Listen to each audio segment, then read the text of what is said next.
The autumn ball at Hartfield Park had been lit for 300 guests, and Eleanor Waverley was not one of them. She stood at the far edge of the gallery where the music thinned and the candles had not been refreshed since 9:30, her hands folded over the front of a muslin gown that had been washed so many times, the flowers along the hem had faded to the color of old milk.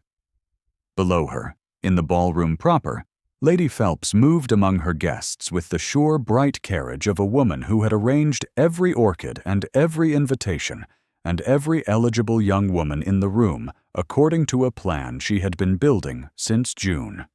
Miss Cecily Graves stood near the center of that plan, laughing, her silk the color of champagne, her neck circled by a strand of pearls that caught the chandelier light and threw it back in small white sparks.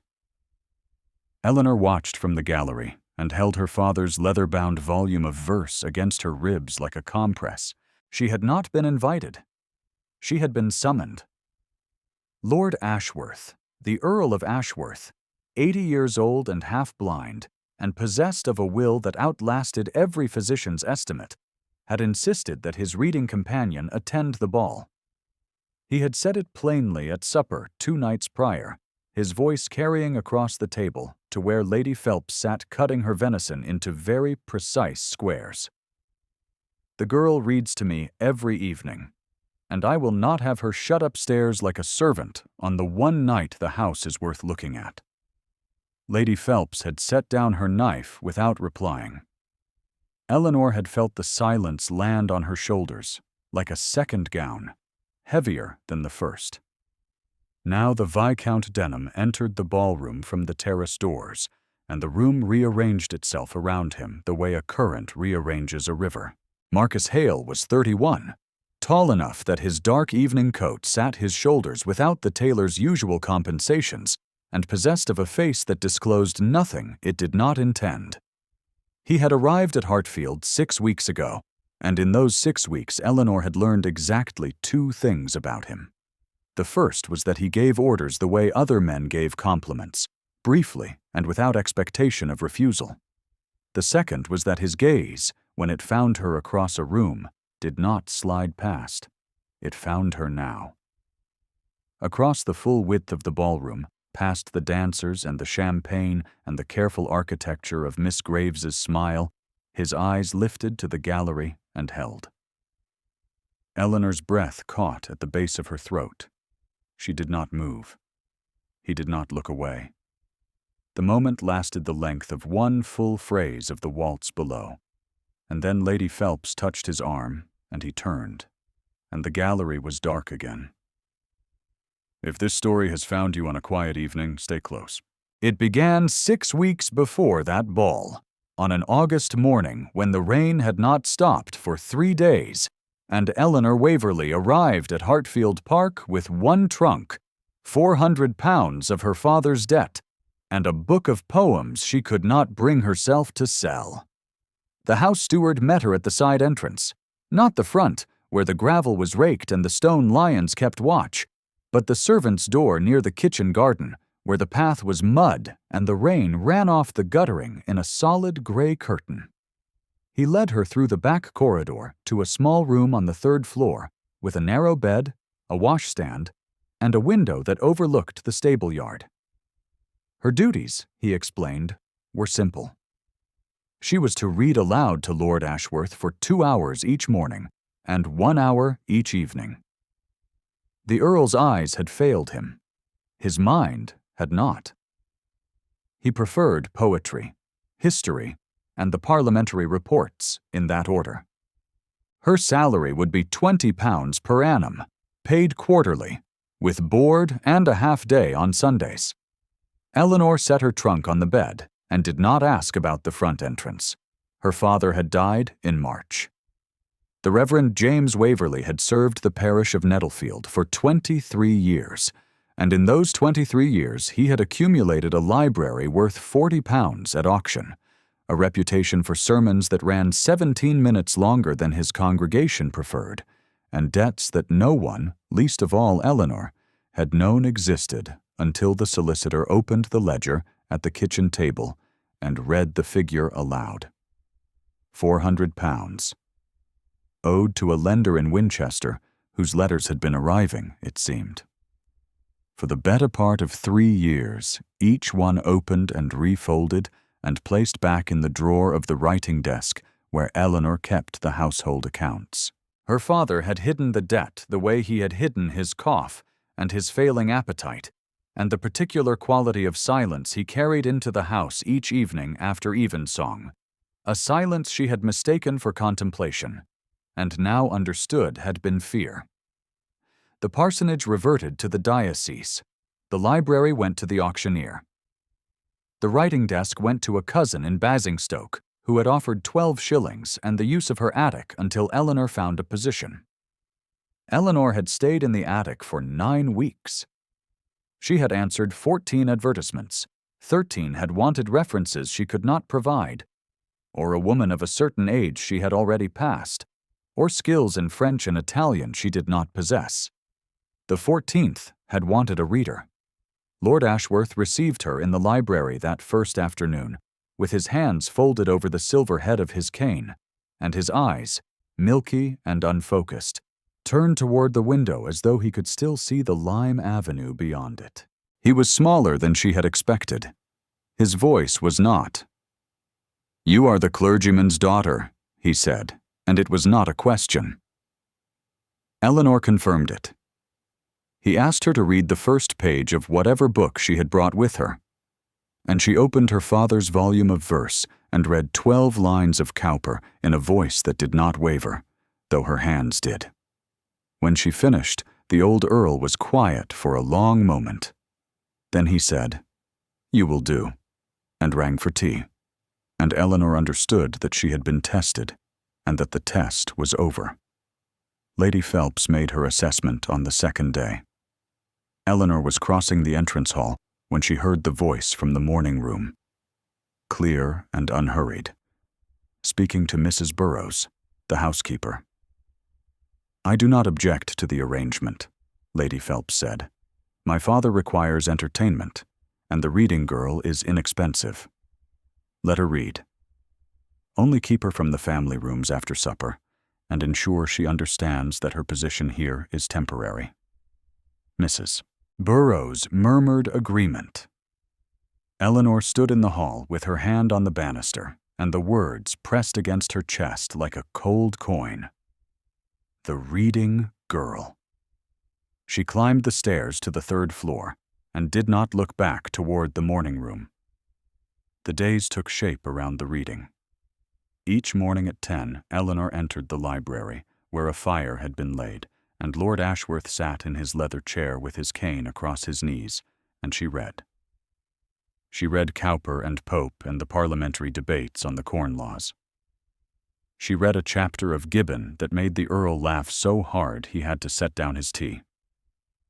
She read, on one occasion, a letter from a friend of his who had died at Trafalgar, and the room went so still she could hear the clock on the mantel marking each second like a small hammer on tin. In those hours the library belonged to the two of them, and Eleanor permitted herself the private admission that it was the safest place she had occupied since her father's death. The leather-bound volume of verse lived on the side table beside the Earl's chair, and he asked for it most evenings, and she read from it with an ease that came from having heard her father read the same lines 1,000 times in the parsonage at Nettlefield, where the fire was smaller and the chairs were older, and the world had not yet informed her that she was worth £20 a year and nothing more.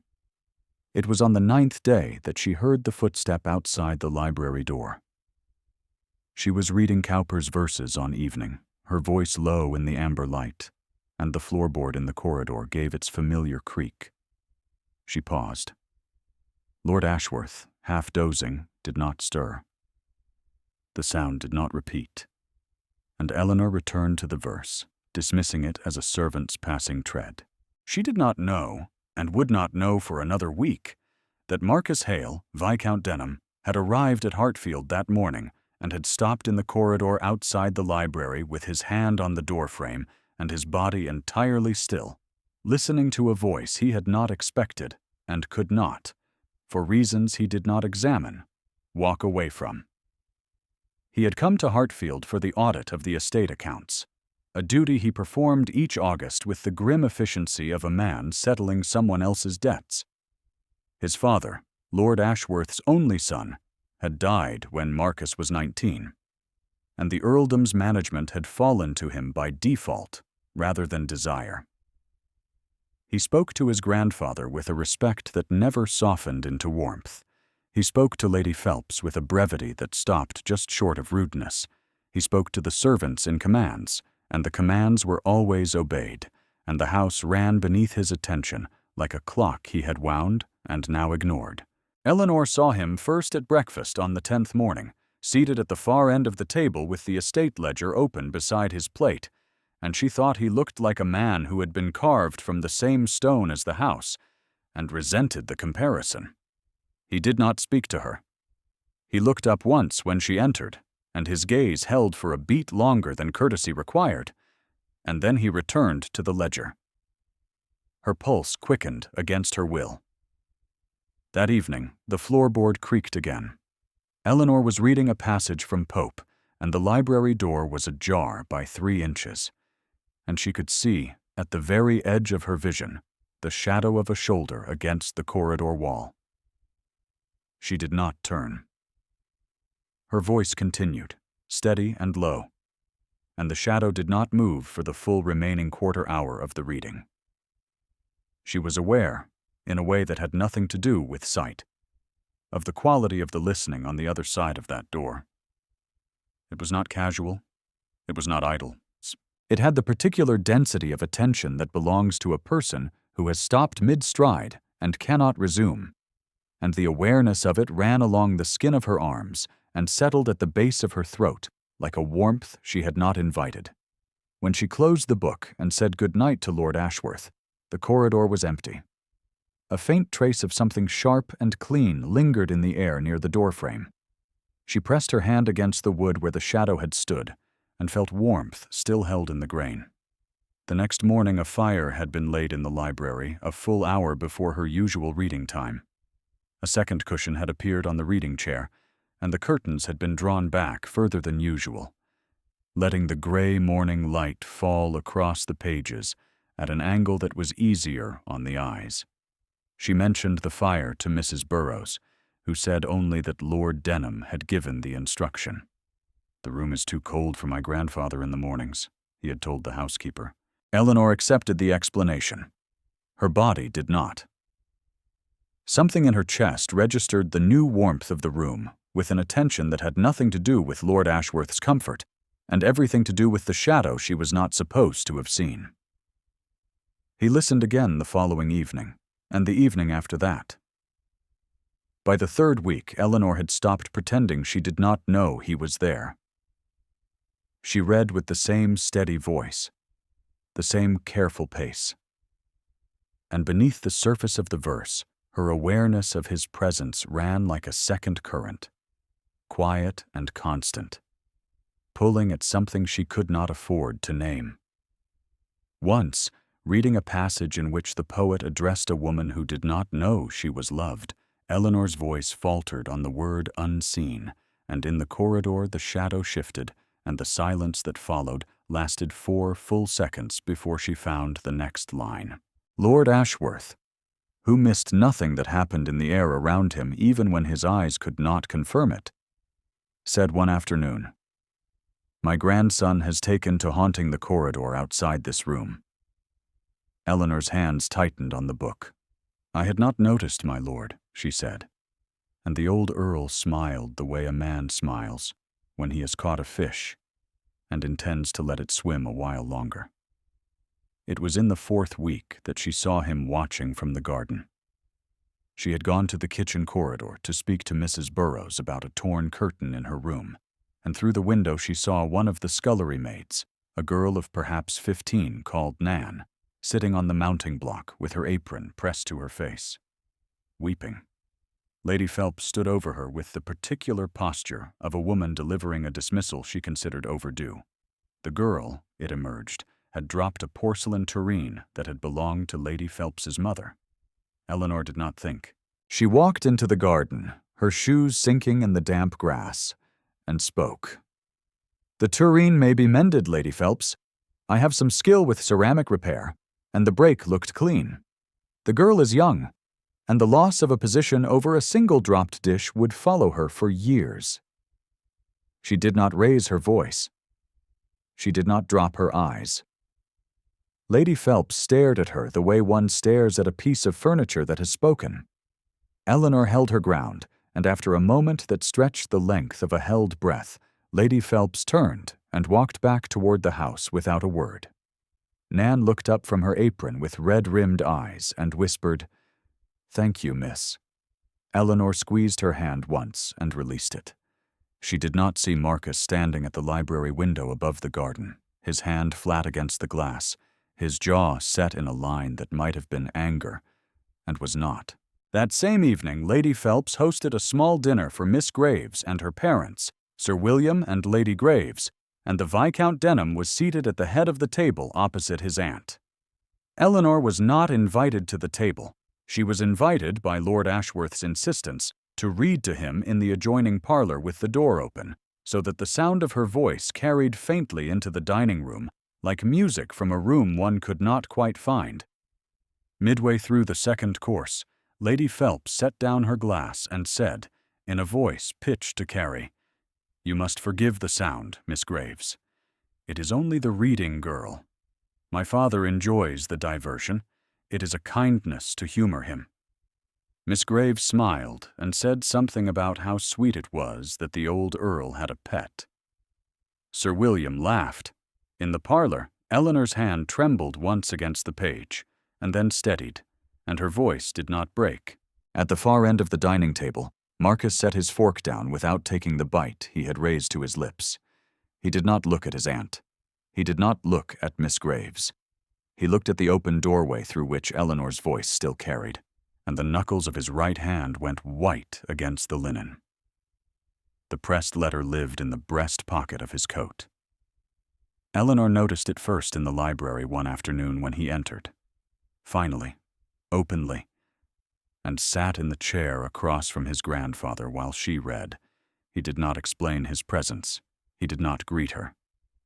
He sat with one ankle crossed over his knee and his hand, once, rising to the left side of his chest and pressing flat against the fabric there, briefly, the way a man checks for the presence of something he cannot afford to lose.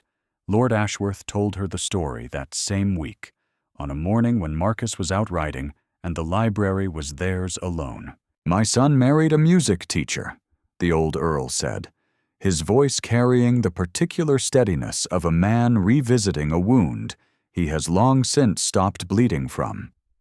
"She was good, and she was kind, and the season destroyed her for it."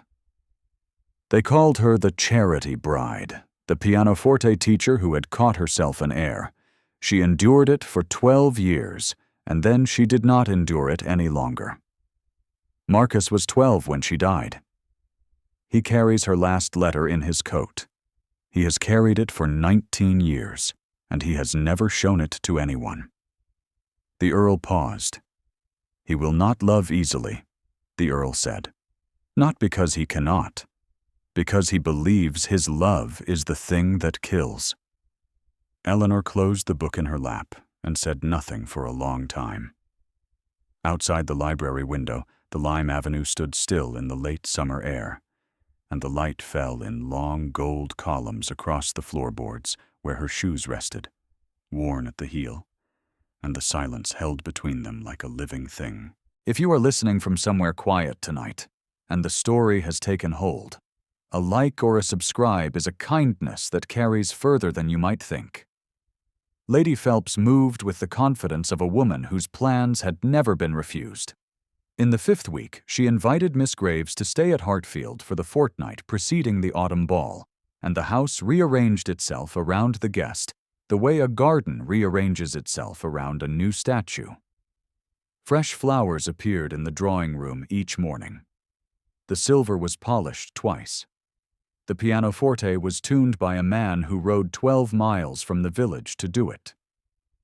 Miss Graves rode with Marcus in the mornings, and Eleanor watched from the library window as the 2 horses disappeared down the lime avenue Miss Graves's riding habit a deep forest green against the pale gravel, her posture easy in the saddle, her laughter carrying back on the wind in small, bright notes that Eleanor could hear through the glass. Miss Graves sat beside him at dinner. Miss Graves played the pianoforte in the drawing-room after supper with a competence that was not quite feeling, her fingers moving over the keys, with the trained precision of a woman who had been taught to play well enough to be admired, and not so well as to be threatening. And Lady Phelps watched from the settee with a satisfaction so settled it had the texture of fact. Eleanor watched from the corridor, carrying the volume of verse to the library for the evening reading, and the old familiar knowledge settled against her ribs like a stone worn smooth from handling. She was the reading girl. She had always been the reading girl. The world arranged its rooms and its candlelight for women like Miss Graves, and women like Eleanor carried books through the back passages and did not presume to be seen. On the second evening of Miss Graves's stay, Eleanor passed the drawing-room door and heard Lady Phelps say, in a voice bright with maternal satisfaction, "You see, Cecily, he is not so cold as they say.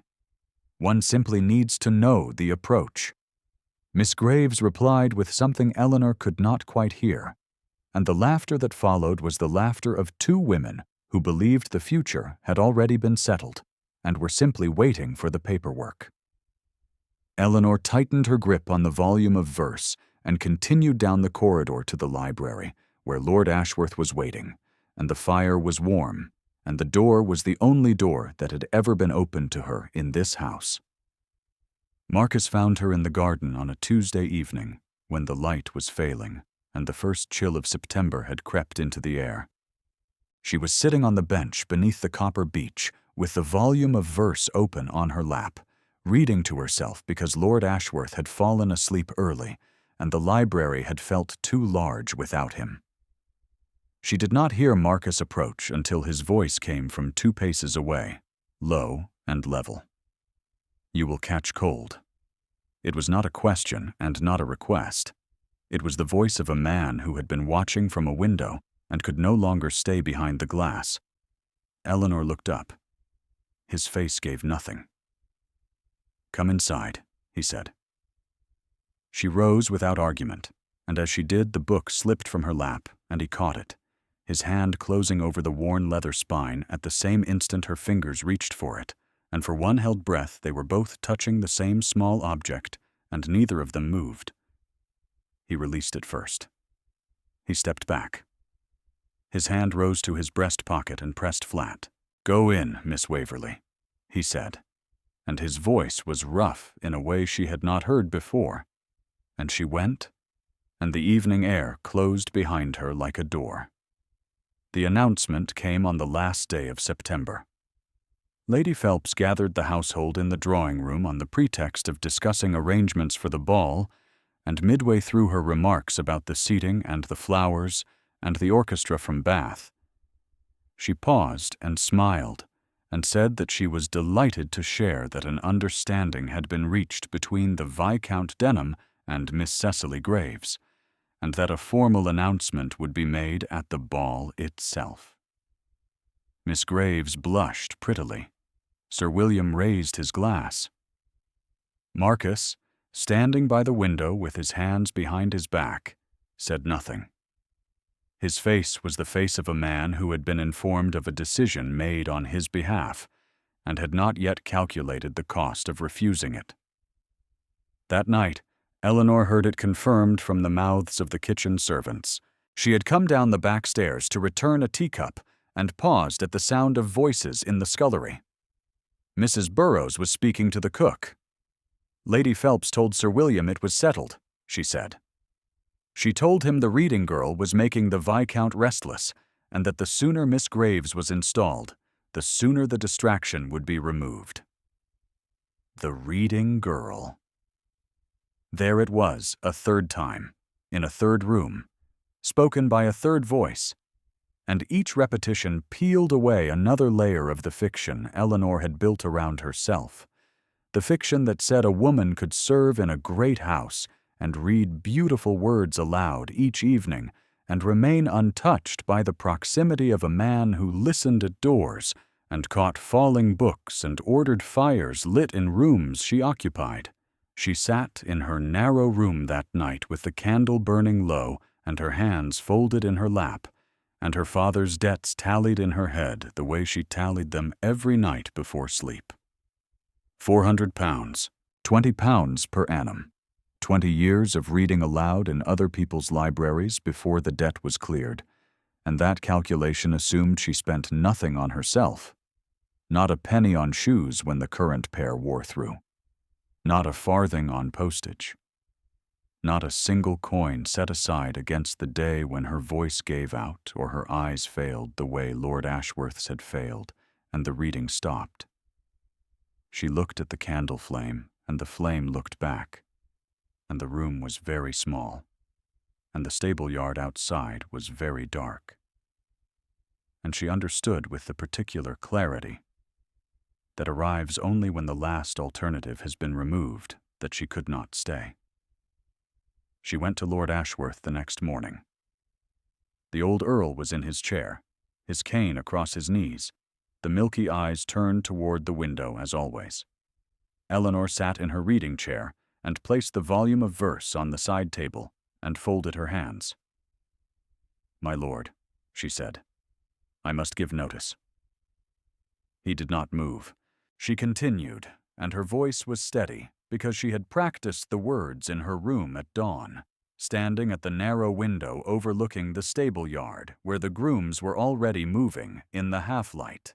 "I cannot remain at Hartfield," she said, "because I have come to care for your grandson in a way that is beyond what a reading girl may do, and to stay would be to wait for a door that is not mine to open." Lord Ashworth was quiet for a very long time. The clock on the mantel counted the seconds between them. Then he said, "And if I told you the door was already open?" Eleanor shook her head. "A reading girl does not presume, my lord." The Earl reached across the space between their chairs and found her hand with the unerring accuracy of a man who had spent 80 years navigating rooms without sight. "You are not a reading girl," he said. "You are the woman who made my last year bearable, and if my grandson has any of his mother's courage in him, he will say so before you reach the gate." Eleanor pressed her lips together and did not cry. She held the old man's hand for a moment longer, feeling the papery warmth of his skin and the surprising strength still left in his grip. And then she released it gently and rose. She packed her trunk that afternoon.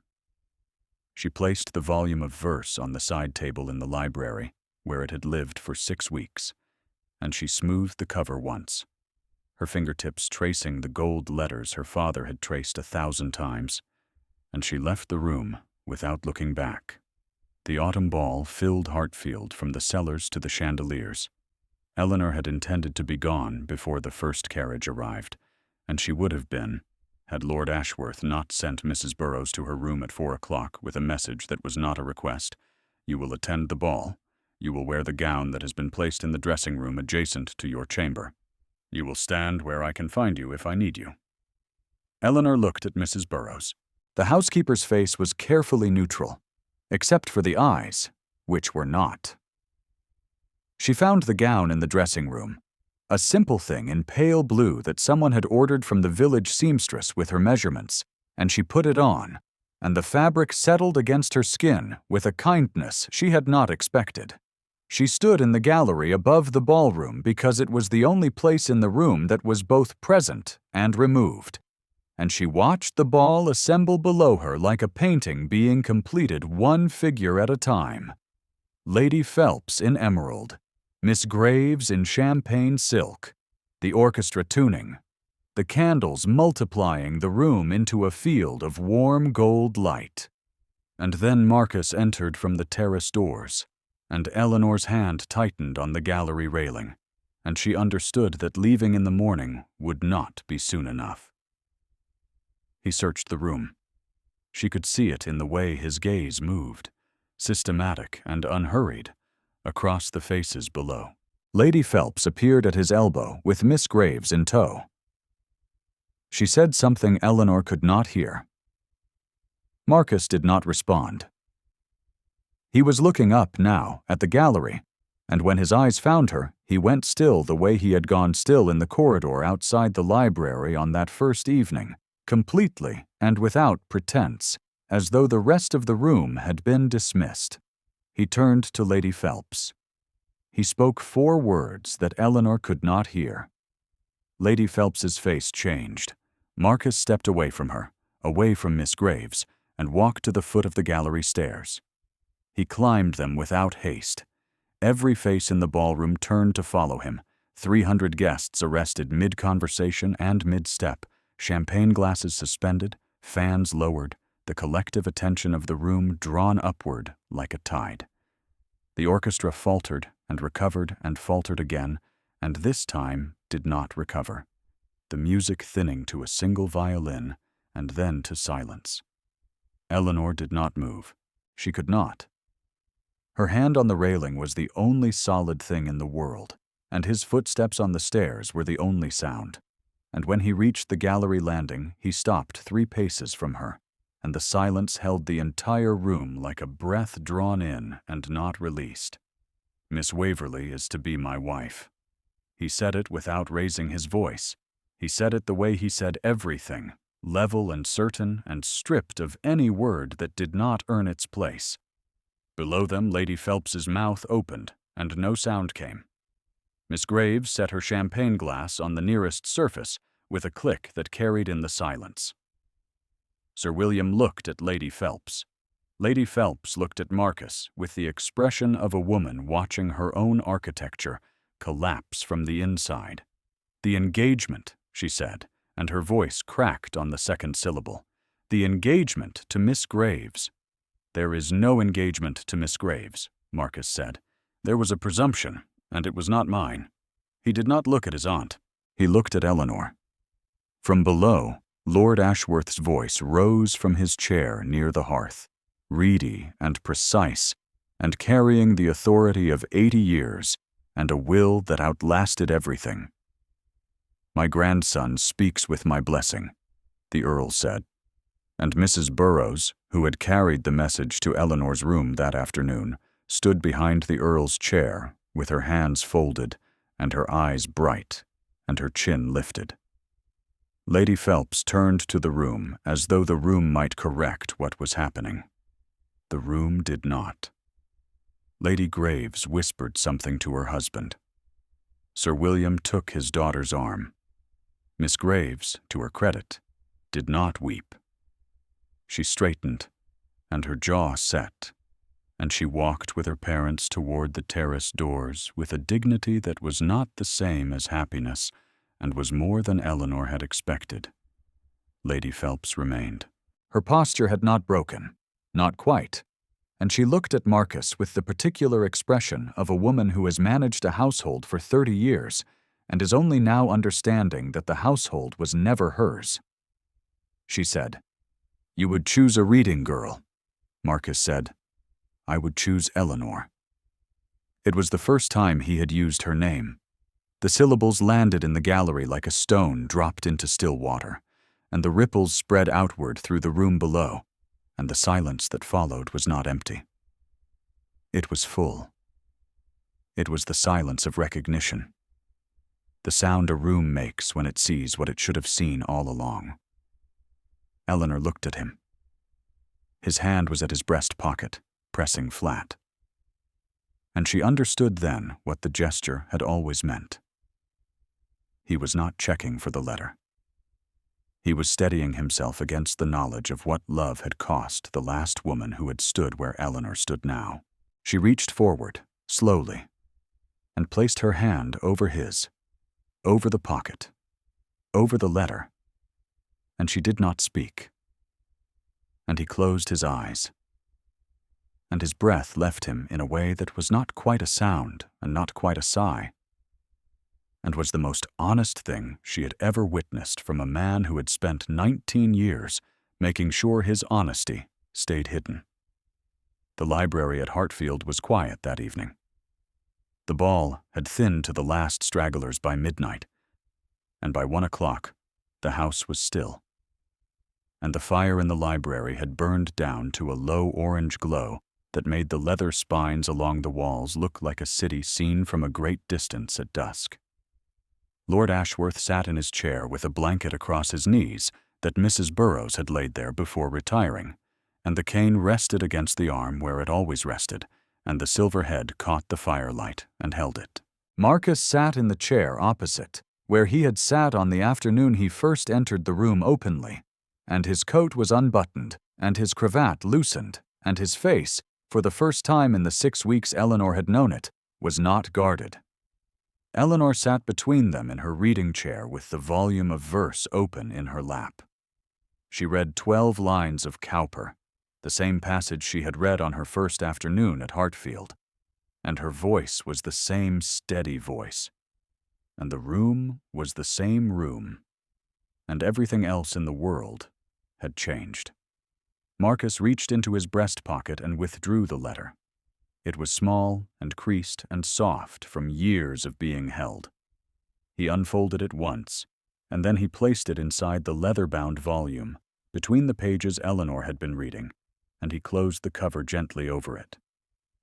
She looked at him. He looked at the book. His mother's last words and her father's favorite verses pressed together in the same worn binding, and neither of them needed to say what that meant, because the meaning was in the gesture itself. Quiet and permanent and undecorated, the way the truest things always are. Outside the library window, the first frost of October had traced its pattern across the glass, and beyond the frost the lime avenue stood silver in the moonlight. And beyond the avenue, the fields of Hartfield stretched away into the dark, and the house held its warmth, the way it had held its warmth for 200 years, patiently, without apology, for whoever was wise enough to come inside.